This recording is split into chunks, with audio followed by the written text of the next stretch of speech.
భారతదేశంలో ఉన్న అత్యద్భుతమైన ప్రదేశాల్లో మహాబలిపురం ముందు వరుసలో ఉంటది.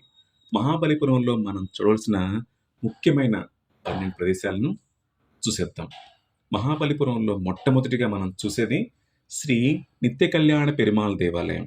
శ్రీ మహావిష్ణువుకున్న 108 దివ్యదేశంలో ఇది ఒకటి. ఇక్కడ స్వామివారు వరాహస్వామివారు, భూదేవంబను చూడొచ్చు. రెండవది శ్రీ స్థలసేన పెరుమాళ్ దేవాలయం. ఇది మహాబలిపురం బస్ స్టాండ్ పక్కనే ఉంటుంది. ఇక్కడ స్వామివారు పడుకుని మనకి దర్శనమిస్తారు. ఇది కూడా 108 దివ్యదేశంలో ఒకటి. మూడవది టైగర్ కేవ్స్. మహాబలిపురానికి 3 కిలోమీటర్ల ముందుంటది ఈ టైగర్ కేవ్స్. ఇక్కడ ఉన్న కొండల్ని చక్కగా శిల్పాలుగా చెక్కారు. ఒకే కొండ మీద ఎన్నో టైగర్స్ని మనం చూడొచ్చు. అత్యద్భుతంగా ఉంటుంది శిల్ప సంపద. చూసి తీరాల్సిందే. నాలుగవది మహాబలిపురం బీచ్. మహాబలిపురం సముద్రానికి ఒడ్డునుంటుంది. తప్పకుండా చూడవలసిన ప్రదేశం.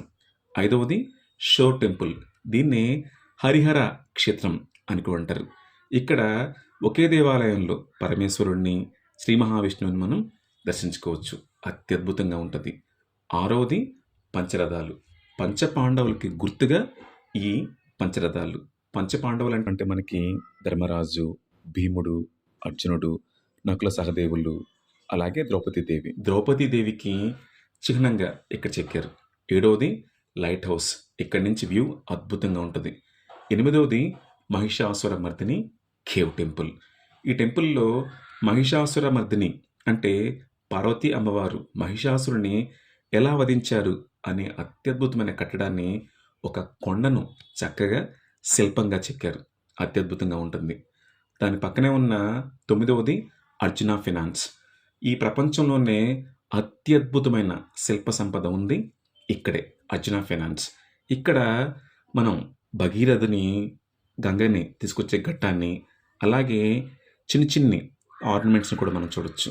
అలాగే 10వది గణేష్ మండపం, వరాహ మండపం, రాయ మండపం, ద్రౌపదీదేవి ఉపయోగించిన బాత్ టబ్, ఇవన్నీ కూడా ఒకే చోట చూడొచ్చు.